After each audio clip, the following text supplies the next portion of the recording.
ಆತ್ಮೀಯ H16 news ಅರ್ಥದೇಶಿತರಮಗೆ ಸ್ವಾಗತ. ನಾನು ನಿಮ್ಮವ MI ಅಥವಾ ಮಲ್ಲಪ್ಪ ಜೋದವರ. ಆತ್ಮೀಯರೇ, ಓಂ ನಮ ಶಿವಾಯ ನೆನಪಾಯ್ತಾ?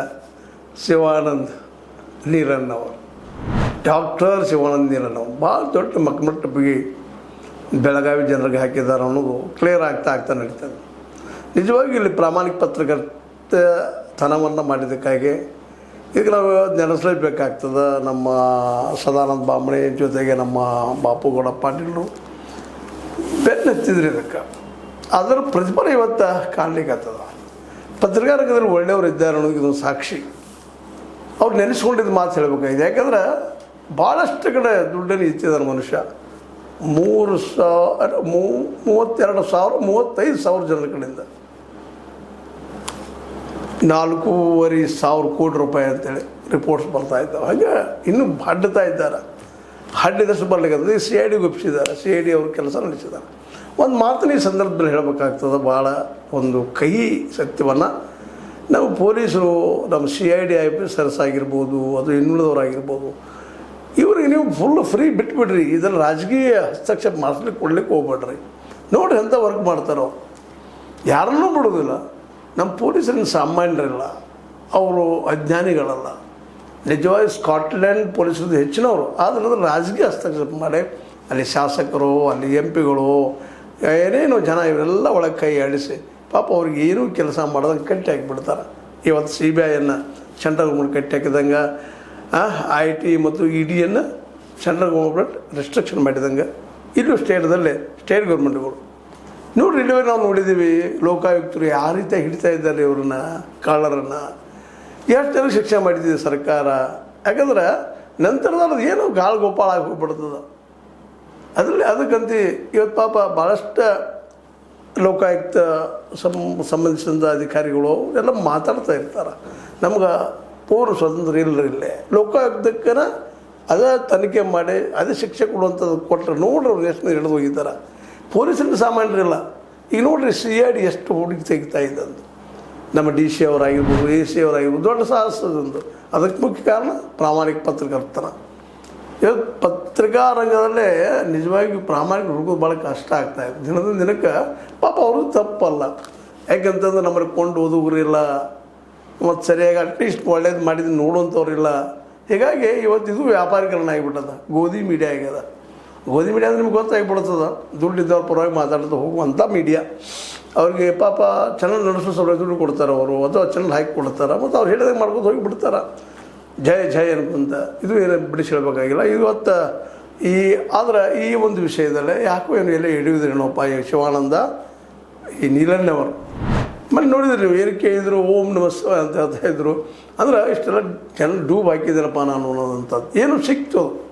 ಇವತ್ತು ಅದು ನಮ್ಮ CID ಅಂತ ಹುಡುಕಿ ತೆಗಿತಾ ಇದ್ದಾರೆ, ಆಡ್ತಾ ಇದ್ದಾರೆ. 15 ಖಾತೆಗಳಿಗೆ ಸಿಕ್ಕಿದ್ದಾವೆ. 15 ಬ್ಯಾಂಕ್ಗಳಲ್ಲಿ ಖಾತೆಗಳಿದ್ದಾವೆ. ಎಲ್ಲ ಕಡೆ 80 ಕೋಟಿ, 50 ಕೋಟಿ, 40 ಕೋಟಿ ಹಂಗೆ ಹೊರಗೆ ಬರ್ತಾ. ಅದು ಕೋಟಿಗೆ ಬೆಲೆನೇ ಇಲ್ಲ ಅನ್ನುವಂಥ ಮಟ್ಟಕ್ಕೆ 4,000 ಕೋಟಿ ಇರಬೇಕಪ್ಪ, ಏನಕ್ಕೆ ಆಗ್ತಿಲ್ಲ ಅಂತನ್ನುವಂಥದ್ದು. ಯಾಕಂದ್ರೆ ಭಾಳ ವರ್ಷಗಳಿಂದ 10-12 ವರ್ಷದಿಂದ ಮಾಡ್ತಾ ಬಂದಿದ್ದಾರೆ. ಸುಮ್ಮನೆ ಇಷ್ಟೋ ಹೊರ ಬರಬೇಕಾಗಿತ್ತದು. ಅದು ನಮ್ಮ ಅಧಿಕಾರಿಗಳು ಸಹಿತ ಇಲ್ಲಿ ಅಡ್ಜಸ್ಟ್ ಆಗಿದ್ದಾರಲ್ಲಪ್ಪ, ಬ್ಯಾಂಕರ್ಸ್ಗಳು ಸಹಿತ ಅಡ್ಜಸ್ಟ್ ಆಗಿದ್ದಾರಲ್ಲಪ್ಪ ಅಂಥೇಳಿ ಅನ್ನುವಂಥ ಮಾತು ಹೊರಗೆ ಬರ್ತಾ ಇದ್ದಾವೆ. ಎಲ್ಲರೂ ಕೂಡಿ ಮಾಡಿದ್ದಾರೆ. ಒಬ್ಬನ ಕೇವಲ ಈ ಶಿವಾನಂದ್ ಒಬ್ಬರ ಮಾಡಿದಾರಂತಲ್ಲ. ಶಿವಾನಂದ್ 3 ರಿವಾರಿ, ಅದನ್ನು ಅಡ್ಡಿಲ್ಲ, ಅದು ಸುಳ್ಳೇನಲ್ಲ, ರುವಾರಿ ಅವರು. ಆದರೆ ಅವ್ರಿಗೆಲ್ಲ ಸಹಕಾರ ಕೊಟ್ಟವ್ರು ಯಾರು? ಅವ್ರನ್ನೂ ಹುಡುಕಬೇಕಾಗಿದೆ. ಇವತ್ತು ಅಧಿಕಾರಿಗಳು ಯಾರು ಕೊಟ್ಟಿದ್ದಾರೆ ಅವ್ರಿಗೂ ಶಿಕ್ಷೆ ಆಗಬೇಕಾಗಿದೆ. ಕೇವಲ ಅವರೊಬ್ಬರ ಅಲ್ಲ. ಸ್ವತಂತ್ರವಾದ ಮೀಡಿಯಾಗೆ ಬೇಕಾಗಿರುವುದು ಸ್ವತಂತ್ರ ಧ್ವನಿ. ಆ ಸ್ವತಂತ್ರ ಧ್ವನಿ ಉಳಿಸಲು ನೀವು ಮಾಡಬೇಕಾದದ್ದು ಇಷ್ಟೇ. ಅದೇನಪ್ಪಾ ಅಂತಂತಂದ್ರೆ ನಿಮ್ಮ ಕೈಲಾದಷ್ಟು ಸಹಾಯ ಈ ಚಾನಲ್ಗೆ ಮಾಡಿ ಹಾಗೂ ನಿಮ್ಮ ಧ್ವನಿಯನ್ನು ಕಾಪಾಡಿಕೊಳ್ಳಿ. ಯಾಕಂತಂದ್ರೆ ಈ ವ್ಯವಸ್ಥೆ ಬದಲಾಗಬೇಕಾಗಿತ್ತಪ್ಪ ಅಂದ್ರೆ 3 ಎಲ್ಲದ ಹುಡುಕಿ ತೆಗಿಬೇಕಾಗ್ಯದ. 3 ಯಾರಪ್ಪ ಇದ್ರದ್ದು ಅಂತೇಳಿ ಎಲ್ಲ ಕಡೆ ಭ್ರಷ್ಟಾಚಾರ.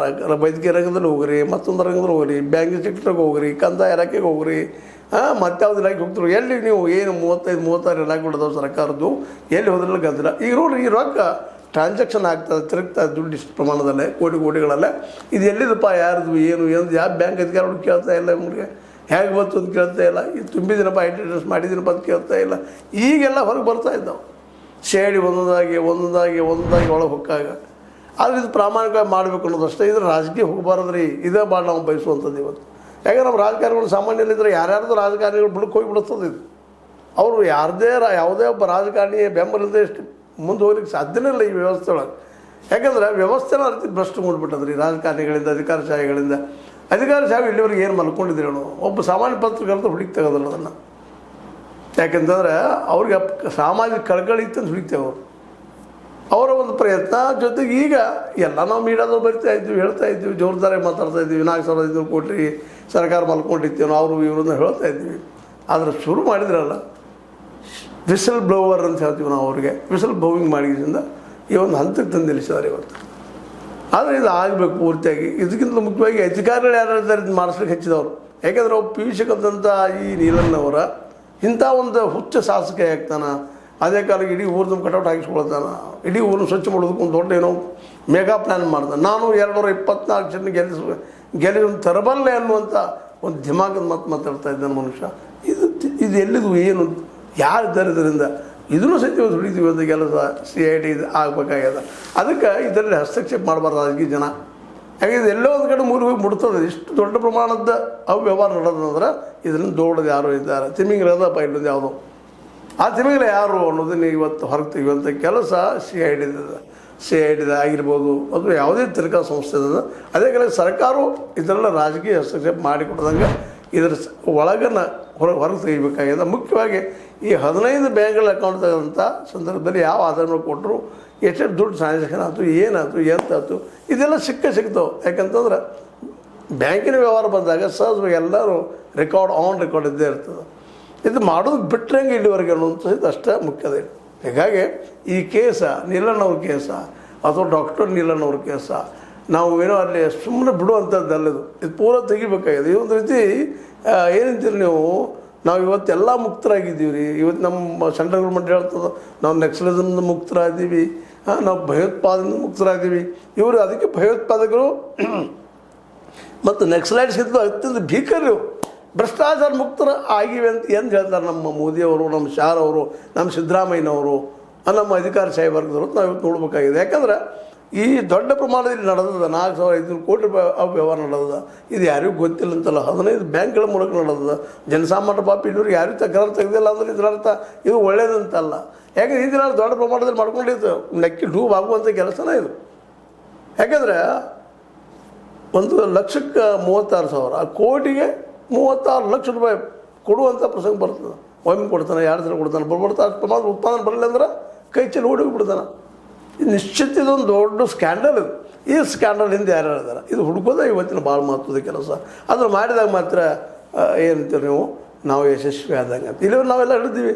ಹರ್ಷದ್ ಮೆಹ್ತಾ ಅಂತ ಕೇಸ್ ಹಿಡಿದ್ವಿ, ಅದನ್ನು ಮಾನ್ಮೇಲೆ ಆಗಿದ್ದ ಕೇಸುಗಳು ಹಿಡಿದೀವಿ. ಎಷ್ಟಾಗಿದೆ, 1, 2 ಎಲ್ಲ ಪ್ರತಿ ಮ್ಯಾಚ್ ಮೇಲೆ ನಡೀತಾನೆ ಇರ್ತಾವೆಲ್ಲ. ಹರ್ಷದ್ ಮೆಹ್ತಾ ಮೇಲೆ ಆದ್ಮೇಲೆ ನಂತರದ ಎಷ್ಟೋ ಸ್ಕ್ಯಾಂಡಲ್ಗಳಾಗಿದ್ದಾವೆ. ಇವತ್ತು ನೋಡಿರಿ ಲಕ್ಷ ಕೋಟಿಗಳೇ ನಮಗೆ ಈ ಕಾರ್ಪೊರೇಟ್ಗಳಂತೇಳಿ ಬರ್ತಾ ಇದ್ದಾವೆ. ಎಷ್ಟೋ ಜನ ಮೋಸ ಮಾಡಿ ಹೋದ್ರು ನಮ್ಮ ದೇಶ ಬಿಟ್ಟ. ಇವು ಎಲ್ಲಿಂದ ಬಂತು, ಯಾರು ಮಾಡಿರೋದನ್ನು ಇವತ್ತು ನಾವು ಹಿಡಿಬೇಕಾಗಿದ್ರಿ. ಇವ್ರಿಗೆ ಪೊಲಿಟಿಕಲ್ ಫಂಡ್ ಯಾವ ಪ್ರಮಾಣದಲ್ಲಿ ಕೊಡ್ತಾ ಇದ್ದಾರಪ್ಪ ಅಂದರೆ ಈ ಪ್ರಮಾಣದಲ್ಲಿ ಕೊಡೋದಕ್ಕೆ ಅವ್ರ ಕಾರಣ ಏನು, ಅದು ಎಲ್ಲ ಆಗಬೇಕಾಗಿತ್ತು, ತನಿಖೆಗಳಾಗಬೇಕಾಗಿದೆ, ಅದು ಹೊರಗೆ ತೆಗಿಬೇಕಾಗಿದೆ. ಮಾಡೋರು ಇವತ್ತೇನೋ ಒಬ್ಬ ಶಿವಾನಂದ ನೀಲಣ್ಣವರು ಸಣ್ಣ ಪ್ರಮಾಣದಲ್ಲಿ ಛೋಟ ಇದ್ದ ಹೇಳೋದು ತೆಗೆದು, ಇನ್ನೂ ಬಡ ತಿಮಿಂಗಿಲಗಳು ಇಲ್ಲಿದ್ದಾವೆ, ಅವ್ರಿಗೆ ಶಿಕ್ಷೆ ಯಾವಾಗ ಅಂತ ನಾನು ಹೇಳೋದು ಇಷ್ಟ. ಬಂದ ಇಲ್ಲಿದು ಇವೊಬ್ಬರೊಬ್ಬರ ಒಂದು ಸಣ್ಣ ಎಕ್ಸಾಂಪಲ್ ಇದು. ಒಬ್ಬ ಸಣ್ಣ ವ್ಯಕ್ತಿ ಎಷ್ಟು ದುಡ್ಡು ಕಲೆಕ್ಷನ್ ಮಾಡ್ತಾನಂದ್ರೆ ಈ ನಮ್ಮ ದೊಡ್ಡ ದೊಡ್ಡ ಕಾರ್ಪೊರೇಟ್ಗಳು ದುಡ್ಡಿನ ಮೂಲೇನು ಹೆಂಗೆ ತೆಗಿತಾರೆ, ಏನು ಮಾಡ್ತಾರೆ, ಹೆಂಗೆ ಮೋಸ ಮಾಡ್ತಾರೆ ಸರ್ಕಾರಕ್ಕೆ. ಒಂದು ಸರ್ಕಾರ ರಿಟರ್ನ್ ಅಪ್ ಮಾಡ್ಕೋತಾರೆ. ನಮ್ಮಲ್ಲಿ ಒಂದು ಅಂದಾಜು ಪ್ರಕಾರ 17 ಲಕ್ಷ ಕೋಟಿ ರೂಪಾಯಿ ರಿಟರ್ನ್ ಅಪ್ ಆಗೈತಿ ಇಲ್ಲಿವರೆಗೆ. ರಿಟರ್ನ್ ಅಪ್ ಅಂದ್ರೆ ಏನು ರೀ, ಪಾನ್ ಹರಿದು ಹೋಗೋದು ಬಿಡೋದು, ಸಾಲ ಬೂಡವು ಮುಗಿದು ಹೋಗಿ ಬಿಡ್ತವೆ.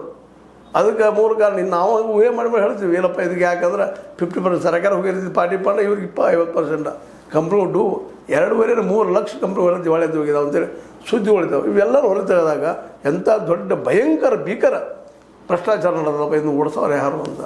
ನೀಲಣ್ಣವ್ರು ಸಿಕ್ಕ, ಶಿವಾನಂದ ಸಿಕ್ಕ, CID ಹಿಡಿದದು. ಇಲ್ಲೂ ಹಿಡಿತಾರೆ CBIದವ್ರು ಇಲ್ಲ ಅಂತಲ್ಲ, ನಾನು ಹೇಳ್ತಿಲ್ಲ ಆರಂಭದಲ್ಲ. ಇದರಲ್ಲಿ ರಾಜಕೀಯ ಜನ ಹಿಂದೆ ಸರಿಬೇಕು, ಪ್ರಾಮಾಣಿಕವಾಗಿ ವರ್ಕ್ ಮಾಡೋಕ್ಕೆ ಬಿಡಬೇಕು ಅವ್ರಿಗೆ.